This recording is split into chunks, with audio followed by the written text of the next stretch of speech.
Մենք հավատքով եկանք այսօր, ոչ միայն լսելու Աստծո խոսքը, այլև եթե բժշկության կարիք ունենք, բժշկվենք, եթե մեր հավատքը քիչ է, որ Տերը ավելացնի, եթե մեր հույսը մի քիչ պակասել է, Տերը ավելացնի մեր հույսը, որպեսզի Տիրոջ համար լույս լինենք, որպեսզի Տիրոջ համար աղը լինենք, քանզի Տերը ասեց, դուք եք լույսը աշխարհի ասեց, դուք եք աղը, որ համ կուտա, գիտեք աղը առանց աղի ինչ անհամա չէ ճաշը, դրա համար աղը համ կուտա, մենք ներկա եղանք մեր եղբոր, մեր հավատացյալ եղբոր, Հրաչի սուրբ պսակին, Աստված օրհնի իրենց պսակը, այդ միացումը, որ Տերը կամեցավ, մեր ցանկությունն է, մեր աղոթներն են, որ Աստված պահի իր ձեռքերի մեջ, իր երեսը փայլեցնի, խաղաղություն տա, երկուսին էլ երջանկություն տա իրենց կյանքի բոլոր օրերի մեջ։ Եվ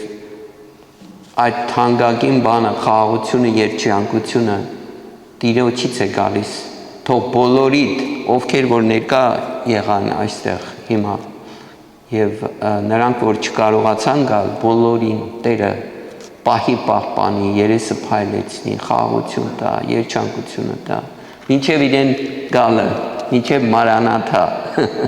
Տեր, որը կնշանակի Տեր շուտով արի։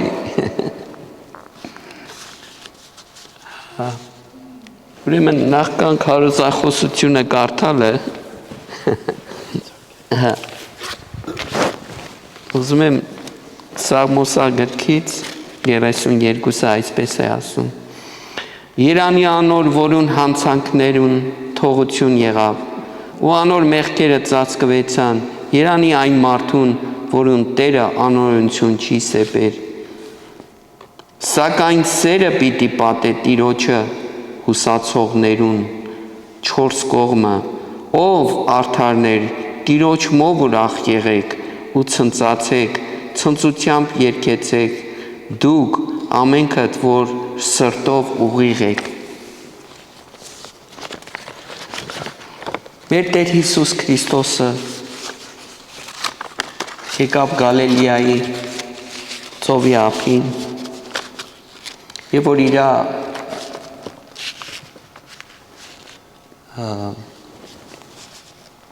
իր ծառայությունը սկսավ 30 տարեկան էր Տերը եւ պետքա 30 լիներ, որ Աստծո խոսքը սովորեցներ, այդպես էր հրեական սովորությունով 30 տարեկանն էր լիովին հասունացած մարդը համարվում եւ ինքը եկավ, ժողովուրդը հավաքվավ եւ սկսան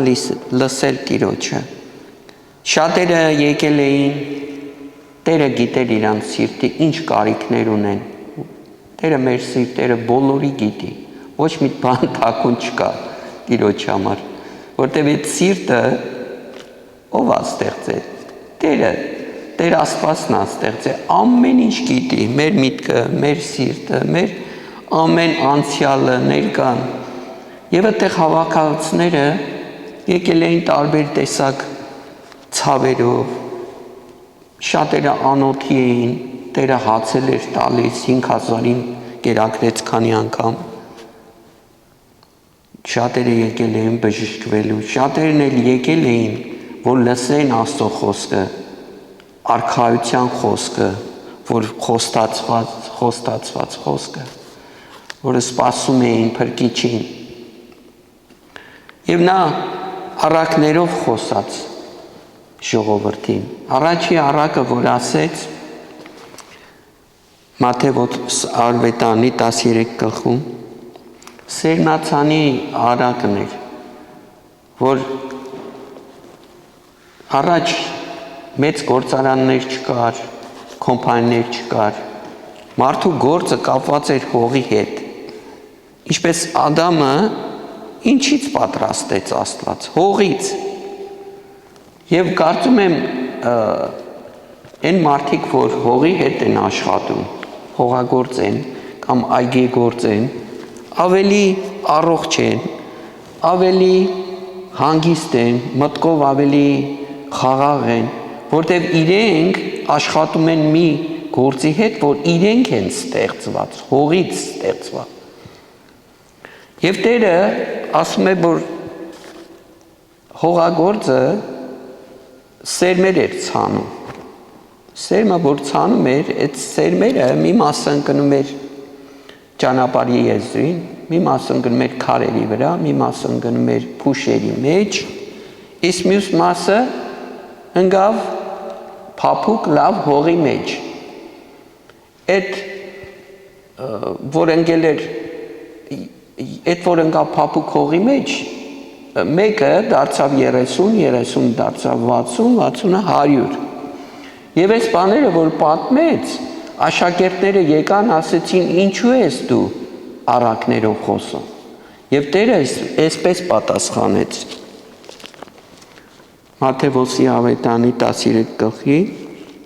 10-րդ համարից սկսած,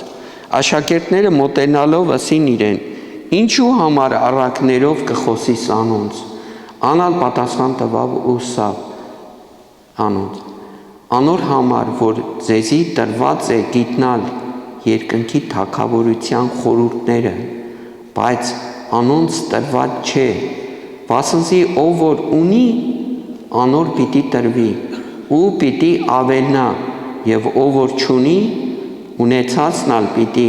առնվի։ Անոր համար առակներով կխոսիմ անոնց, որ կտեսնեն ու չեն տեսնել, եւ կլսեն ու չեն լսել, ու միտ չեն առնել։ Անոնց վրա պիտի կատարվի Եսայի մարգարեության, որը կսե, լսելով պիտի լսեք ու պիտի չիմանաք, տեսնելով պիտի տեսնեք ու պիտի չտեսնեք, վասնզի այս ժողովրդին սիրտը թանձրացած է, իրենց ականջները ծանր լսեցին ու աչքերնին քոցեցին, որպեսզի չլա թե աչքերով տեսնեն եւ ականջներով լսեն եւ սրտով իմանան ու դարձի գան, եւ ես զանոնց բժշկեմ, բայց երանի է ձեր աչքերուն, որ կտեսնեն, ու ձեր ականջներուն, որ կլսեն, քանզի ճշմարիտ կսեմ ձեզի, թե շատ մարգարեներ ու արդարներ փափագեցին ձեր տեսածները տեսնել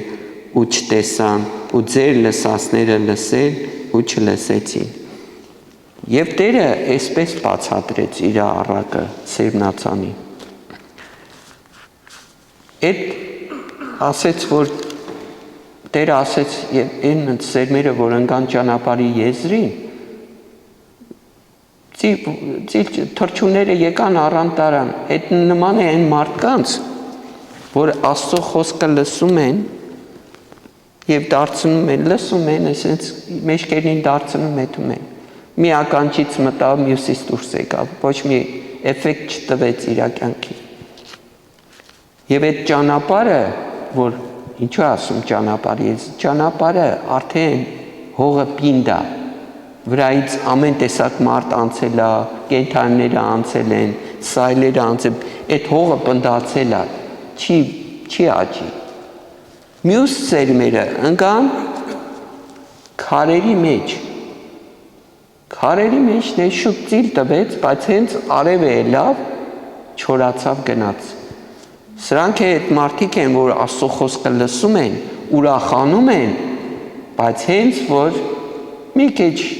դժվարություն բան ա լինում, այդ ծիլ չի տալիս, չի մեծանում, վերջանում ա գնում ա, հավատք չկա։ Մյուսը ընկավ փուշերի մեջ, այդ սերմերը, եւ այդ դրանք էլ կյանքի դժվարությունը, ընտանիքը, բիլերը եւ այլն, նորից սերմը խեղդվեց, որտեղ փուշերը ավելի արագ աճեցին, չթողեց, որ սերմը մեծանա, սերմը հացահատիկ դառնա։ Սրանք է այդ մարդիկ են, որ կյանքի դժվարությունները եւ այլն խեղդում են իր հավատքը եւ բայց այն սերմերը, որ ինքան փափուկ հողի մեջ, մեկը դարձավ 30, 30 դարձավ 60, 60 դարձավ 100։ Եվ գիտեք ինչա, երբ որ հողագործը սերմը ցանում է, մտածում է, որ այդ սերմը արդյոք լավ է թե վատ է։ Սո այդ հարցն էլ կա, կարող է սերմերը լավ չլինեն, փչացած լինեն, բայց այս դեպքում սերմը Աստծո խոսքը կատարյալ է։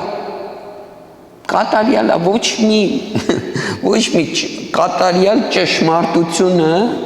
որ Տերը եկավ, ասեց, ճշմարտության խոսքը ասեց։ Ինչու համար, որ լսեն, փրկվեն։ Ճշմարտությունը բոլոր աշխարհի պատմության մեջ մեկը չի համարձակվի, ասի ես եմ ճշմարտությունը։ Բոլոր աշխարհի մեծ մարդիկ մտածել են, ինչ է ճշմարտությունը, փիլիսոփաները բան, բայց մեր Տեր Հիսուս Քրիստոսը եկավ ասեց, ես եմ ճշմարտությունը։ Ուզում եք ճշմարտությունը իմանաք, ես եմ ասեց ճշմարտ։ Կամ մտածում են, թե ինչ է ճանապարհը, ինչ է կյանքի ճանապարհը, ասեց ես եմ ճանապարհը Տերը։ Կամ ասեց ինչ է կյանքի իմաստը, Տերը ասեց ես եմ կյանքը, ով ինձի ունի կյանք ունի, ով ինձի չունի կյանք չունի, հորն էլ չունի։ Եթե հորն եք ուզում իմանաք, ասեց ինձանով պետք է այդակ Տեր Հիսուսը ասեց։ Մի առակ էլ ասեց, որոմի առակը, նորից սերմը ցանում էր հողագործը, սերմը ցանեց, հետո թշնամին եկավ որոմ ցանեց։ Շատ հացահատիկի նման է որոմը, նման է, որ աճում է, բայց հողագործները հասկացան, եկան ասեցին Տիրոջը, Տեր ասեցին, մեկը եկավ թշնամին որոմ ցանեց։ Նման է, բայց բան է, ոչ մի բանի օգտակար չի, հակառակը վնասակար է։ Բայց Տերոջը ասեցին գնանք հավաքենք, մի կողմ գցենք, ասեց ոչ, չի լինի այլևս, որտև արմատները մեկը մյուսի մեջ անցած արդեն, եթե հանենք, պիտի հացահատիկին վնաս լինի, սո պետքա երկուսը միասին մեծանան, հունձքի ժամանակ պետքա առանձնացվի, հետո այն ժամանակ հացահատիկը պետք է զատվի, որոմն էլ պետք է վառվի, սո այսպես բացատրեց Տերը այս առակն են, ասեց հացահատիկը Աստծո որդիներն են, Աստծո հավատացյալ զավակներն են, որ Տերը աճեցնում է, Տերն է բերում աշխարհ, իսկ որոմը սատանայի որդիներն են, որ Տերը այս աշխարհի մեջ երկուսն էլ ապրում են, բայց ինչու ասեց երկուսն էլ, բայց դատաստանի օրը պետք է այդ որոմը ինչ լինի, հավաքվի եւ այրվի, իսկ Աստծո որդիները հավիտենական կյանք ունենան, այսպես բացատրեց Տերը։ Եվ իր առակները Տերը ոչ միայն փրկում էր մարդկանց, բժշկում էր մարդկանց, բայց իր ճշմարտության խոսքը մարդկանց քրիստոնեական ճանապարհն էր հարթում, այսինքն ինչպես պետք է ապրի մարդը, ինչ որ ուզի այն, չէ, Տերը ասեց, դուք պետք է լսեք, ոչ միայն լսեք, բայց պիտի կատարողներ լինեք խոսքը, եւ այս առակներով ինքը արժեքներ տվեց, քրիստոնեական կյանքի արժեքները տվեց, որ պետք է սեպենք ներելու մասին խոսքը եղավ, Պետրոս առաքյալը եկավ, ասեց, Տեր ասեց, քանի անգամ պիտի ներեմ, 7 անգամ, որտեվ հրեական օրենքով 3 անգամը մաքսիմումն էր, 3 անգամ, դրանից հետո կարող ես դու, ինչպես ասում են, ջնջես այդ մարդուն, կամ վերջացավ, քեզի չանսը տվեցինք 3 անգամ, իսկ Պետրոսը ավելի generous, ավելի առատաձեռն ասավ 7 անգամ պիտի ներենք։ Տերն էլ ասեց 7 անգամ 70։ Այսինքն 490 անգամ մեծ թիվ էր, բայց դրա համար էլ առակ մնել ասեց։ Ասեց մի հատ թագավոր կար, որ կանչեց իր ծառայողներին, հաշի պահանջեց։ Եվ մեկը կար, որ 10,000 տաղանդ էր պարտք։ Այդ 10,000 տաղանդը այսօրվա, եթե համեմատենք, մեկը պետք է 150,000 տարի աշխատի, 150,000 տարի աշխատի, որ այդ պարտքը տա, այսինքն անհնար է այդ պարտքը տալը։ Հիմա եկավ այդ մարդը, ընկավ թագավորի ոտքերը, ծունկի եկավ, աղաչեց, ասեց, ես չեմ կարա այդ պարտքը տամ։ Տեր ասեց, անհնար է, ես չեմ կարա։ Եվ այդ մարդու ընտանիքը պիտի ծրվեր, պիտի գնար ստրկության, կինը, երեխեքը վերջացավ, տունը տեղը ամեն ինչը քանդվեց եւ պիտի այդ պարտքը ծառայության անհնարին էր։ Եվ այդ թագավորը ասեց, գնա ասեց, լացեց, պաղատեց, ասեց ներված է քո պարտքը, ներեց իրան։ Եվ այս մարդը ազատ սկսավ շնչել, այս վիճակից մի անգամից ներվեց եւ դուրսը հանդիպեց մեկին, որ իրան մի 3 ամսվա փող էր պարտք։ Եվ իր վզից բռնեց, ասեց հիմա եթե չվճարես ինձի, ես պիտի կանչեմ եւ քեզի պիտի ձերբակալեն, գցեմ բանտ։ Ինձի պարտքես պիտի։ Այն էլ խնդրեց, ասեց ես չեմ կարա հիմա վճարել։ Խնդրում եմ ողորմի ինձի եւ քո պարտքը պիտի տամ։ Չէ, ասեց, կանչեց զինվորներին, առան իրան բանդը նետեցին եւ այս թագավորը լսեց այդ լուրը, որ իրան ներվեց 150,000 տարվա պարտքը, իսկ ինքը չներեց 3 ամսվա մի փոքր փողը։ Հիմա այստեղ այս առակը փողի մասին չի, այս առակը ներելու մասին է։ Լրիվ Տերը ասում է, օքեյ, եթե դու ներված ես, դու պետք է ներես։ Եթե Տերը այսքան ողորմած է մեր ամեն մեղքերը նոր Սաղմոսի մեջ կարդացինք, երանի է մարդուն, որ բոլոր մեղքերը ներվեց։ Էլ Աստված իրեն անօրենություն չի սեփում։ Աստված մաքրեց, ասեց, նույնիսկ Սաղմոսագրքում ասում է, ձույնի պես ճերմակ կանեմ։ Եթե ձեր մեղքերը որթան կարմիրի պես կարմիր են, ասեց, ես ձեզի ձույնի պես ճերմակ կանեմ, ես չեմ հիշի ձեզ։ Այստեղ սովորացնում է Տեր Հիսուսը ասում է, ինչպես դուք ներվեցիք, դուք պետք է ներեք։ Քանզի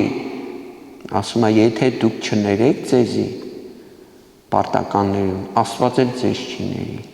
Այսպես բացատրեց ներելու հարցը։ Եվ իրան հարցնում էին, Տիրոջը հարցնում էին, ասում էին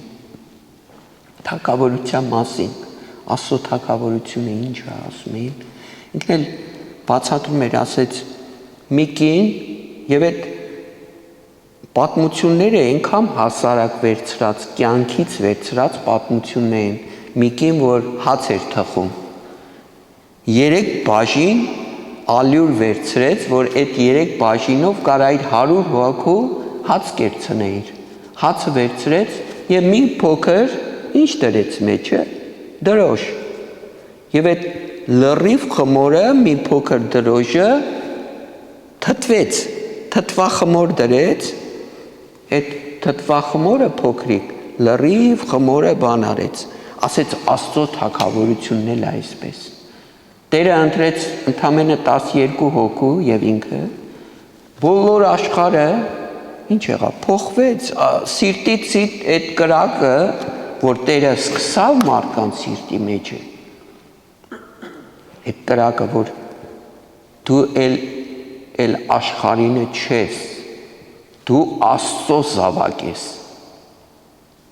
ու այդ Աստծո զավակը գիտի ու լավ գիտի, որ ինքը երկնային հայրիկ ունի, որ Տեր Հիսուս ունի, Սուրբ Հոգին ունի իր մեջը, եւ ամեն օր Սուրբ Հոգին մեզ ինչ է անում, մեզի փոխում է, մեր միտքը փոխում է, մեր խոսքերը փոխում է, մեր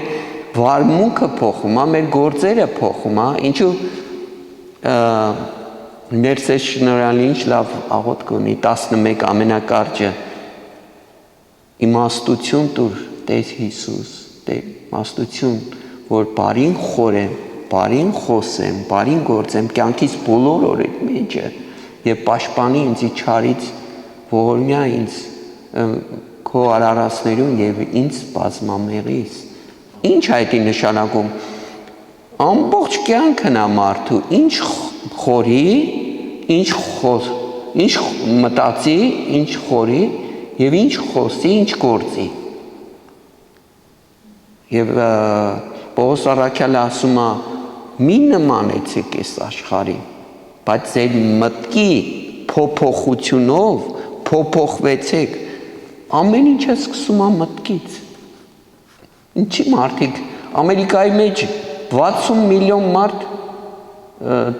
տխրությունով է կամ ընկճվածությունով է բանանում, որովհետև փոխանակ իրանց միտքը կենտրոնանան Տեր Հիսուսի վրա, իր ճշմարտության խոսքի վրա, մեկ էլ մի նյութ են վերցնում կամ կյանքի բան վերցնում են եւ սկսում են այդ մասին շարունակ մտածել։ Տերը ասում է, դու ասում է, մի վախեցիր, ասում է, դու հույսդ իմ վրա դիր, ես քեզ երբեք մենակ չեմ թողին, նոր եղբայրը ասեց, հա, ես քեզ երբեք մենակ չեմ թողնի, ասեց, եթե հայրդ ու մայրդ քեզի թողեն, ես քեզ չեմ թողի, ասում է, Տերը Տիրոջ խոստումը հավիտենական է, նա երբեք իր խոստումը չի խոստումը պահող է Տերը։ Եվ այսպես ուրիշ առակներից երբ որ կորած, երբ որ Տեր Հիսուսը նստած էր, ասում էին գալիս էին բաները, փարիսեցիները ասում էին, դու մեղավորների հետ ես նստում, հաց ես ուտում, դու անառակների հետ, մաքսավորների հետ, ատում էին մաքսավորներին, դու իրանց հետ նստում ես, ինքն էլ ասեց առողջը բժշկության կարիք չունի, հիվանդ մարդը բժշկության կարիք ունի, արդարը կարիք չունի, ասեց, մեղավորը կարիք ունի, ասեց, եւ Տերը ինչ էր անում, ճշմարտության խոսքն էր ասում, որ փրկվեն, որ իր արյունով, պատվական արյունով լվացվեն այդ մարդիկ, որ եկել էին իրան։ Եվ այսպես կորած դրամի մասին առակ պատմեց, եւ դրանցից ամենագեղեցիկը անառակ որդին էր, որ համաշխարհային գրականության մեջ դա մի հատ մարգարիտ է, նույնիսկ անհավատները սիրում են այդ պատմությունները, որտեղ որևէ ձևով նրանք այդ պատմության մասնակիցներից մեկն են, մեկը կարող է լինի անառակ որդին, մյուսը կարող է լինի ներող հայրը, մյուսը լինի նախանձ եղբայրը, մյուսը լինի այդ չար ընկերները, որ կերան խմեցին եւ հենց օրերը վատացան, փողը վերջացավ, էլ վերջացավ ընկերը չէին։ Եվ այդ պատմությունը հետաքրքիր է, որ այդ անառակ որդին եկավ հորը ասեց, ես իմ բաժինը ուզում եմ, իմ կտակը ուզում եմ, տուր ինձ, ես պիտի երթամ։ Եվ հայրը հլը չի մեղե, էդի արդեն անարգություն է հորը, հայրը պետք է մեռնի, որ կտակը ստանա, նախքան մեռնելու ուզում է, եւ հայրը բոլորին է տվեց իր բաժինը։ Եվ գնաց մարդը, այդ անառակ որդին գնաց, այդ հեռավոր երկրում, այն վիճակը ընկավ, բոլոր փողերը ծախսվավ, կերան խմեցին, եւ խաղատուների մեջ վատնեց փողը, երբ որ սովը ընկավ այն ժամանակ իրան մի հատ գործ որ տվեցին խոզերի հետ պետք է արածացներ եւ այդ ուտելիքը պետք է ուտեր։ Մի հատ հրիայի համար շատ մեծ անարգանք ա որ այդ ձևի գործ անի եւ ինքը իր վիճակը տեսավ, ասեց ես կեթամ, ասեց իմ հորս տունը իր ոտքերը կընկնեմ, կաղաչեմ, ասեց գոնե ինձ մի հատ ծառա որպես թողնի մի կտոր հաց կուտեմ իրա։ Ու սենց միտքի մեջը մտածելով գալիս էր թե ինչ պիտի ասի, ինչ պիտի աղաչի, բայց հայրը սպասում էր իրան։ Այս առակը ավելի շատ ոչ թե անառակ որդիի մասին է, այլ ավելի շատ ներող հոր մասին է, մեր երկնային հայրիկը, որ շատ մեծ է իր ողորմությունը, իր սերը մեղավորին, որտև մարդ արարածն էր իր ստեղծագործության թաքն ու պսակը, որ իր միածին որդին պետք է գար այս մարդկության համար իր պատվական արյունը պետք է թափեր։ Սո մարդու համար ծրագիր ուներ փրկելու իր որդիի միջոցով։ Եվ այդ տղան եկավ արդեն մտածում էր թե ինչպես պիտի հոր ոտքը պաչի, համբյուրի ոտքը, թեկուզ հայրը վազեց, գիտեք այդ տրադիցիայով մեծ մարդիկ, տարիքով մարդիկ չպիտի վազեին, ոտքերը չպիտի երևար, ամոթ էր, մի հատ ծեր մարդու ոտքը երևար, որ վազեր, բայց տղային տեսավ, խելքը կորցրեց, վազեց, համբյուրեց իրան, ասեց բերեք նոր շորեր, մատանի դրեք տղայիս, մեծ խնջուկ պիտի ելնի, հետո եղբայրը լսեց այդ մասին, հետո տխրեց, չուրախացավ, ասեց, էսի գնաց փչացրեց ամեն փողերը, հիմա եկավ մեծ խնջուկ պիտի ելնի, կովը պիտի մորթեն, եւ այլն, տխրեց ինքը, բայց այս պատմությունը չասեց արդյոք այդ եղբայրը մասնակցեց խնջուկին, թե գնաց, էդի թողում է մարդուն, մարդ արարածը, որ ինքը որոշի, արդյոք եթե ինքը այդ եղբայրն է, իր եղբորը նախանձում, արդյոք ինչ եղավ, եւ այդտեղ բաց թողեց Տերը։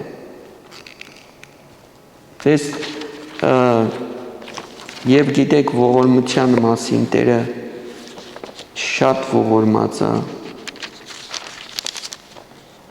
Եվ այստեղ Հակոբոս առաքյալի թուղթերից գրված է այստեղ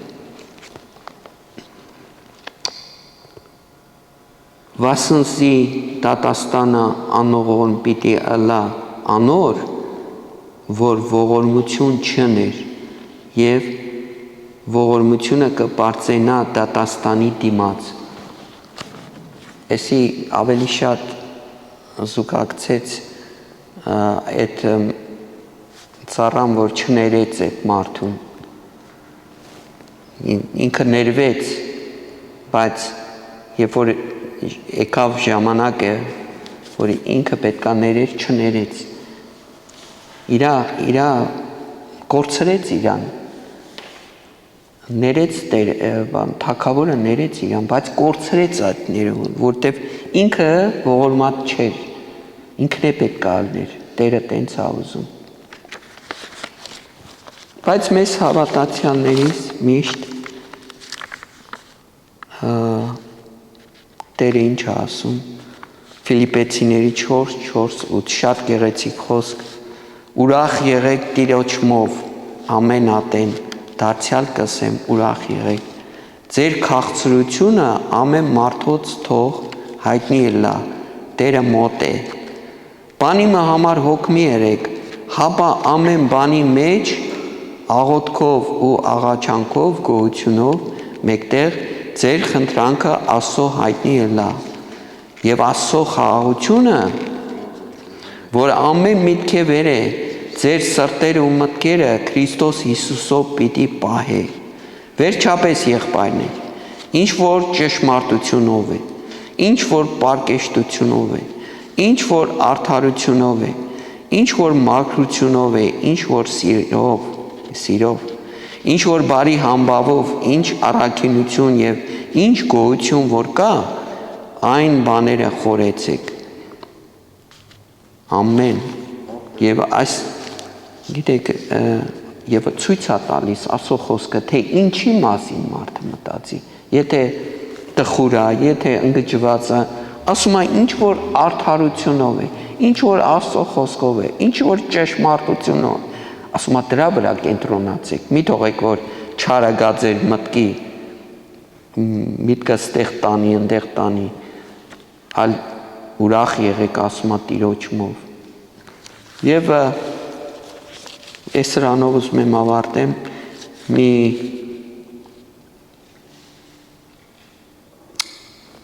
մի հատ դատավարությունները մի հատ Անգլիայում, որ մի հատ տղա են բռնե գողության մեջ, բերեցին դատավորի մոտ, դատավորը ասեց ինչ է քո ազգանունը, ինքն էլ ասեց ես ազգանուն չունեմ, որբ եմ եղել, փողոցներն եմ մեծացել, իմ անունը Ջան է, բայց ազգանուն չունեմ։ Հետո դատավորը ասեց, տղաս ասեց, ես քեզի իմ ազգանունը պիտի տամ քեզի, բայց դու ինձի պիտի խոսքը տանաս, որ մինչև կյանքիդ վերջը այդ ազգանունը բարձր պայես, չգծես։ Եվ ընկերոջը խնդրեց, որ մի գործ տա գործանի մեջ, որ արես սովորի բան, առաջ գնա։ Եվ այս տղան սովորեց արեստը գործանի մեջը բան եղավ, տնորեն եղավ, եւ անցան տարիներ, երբ որ դատավորը հիվանդացավ եւ մոտիկ էր մահին, եկավ դուրը ծեծեց, աղախինը ասեց, որ չէ, ասեց, չես կարա մտնես, որտեղ վատ է վիճակը, չիմա, ասեց ազգանունը ասեց, անունը ասեց, դատավորը ասեց, այո, թողեք։ Հետո որ մտավ մի քիչ խոսացին, ասեց, գիտես, ասեց, ես այդ տղան եմ, որ դու քո ազգանունը տվեցիր եւ պատճառ եղար, որ աշխատանք գտնեմ եւ այլն, եւ ասեց, որ ես քո իմ խոստացածը կատարեցի, քո անունը բարձր պահեցի։ Հիմա մենք քրիստոնյաներ ենք կոչվում։ Քրիստոս բառից է գալիս, օծյալ, մեր Քրիստոս։ Մենք պետք է մեր կյանքով ինչ անենք, բարձր պահենք մեր Տիրոջ անունը, որ մեզի տվել է։ Եվ այդ սերմը պիտի քնենք մեր սիրտերը։ Արդյոք այդ սերմը բազմացավ, մեկ եղավ 30, 30 եղավ 60, 60 եղավ 100, այսպես։ Օրհնյալ լինեք, Աստված օրհնի ձեզ, պահի պահպանի եւ ձեր կյանքի բոլոր օրերի մեջ է։ Ամեն։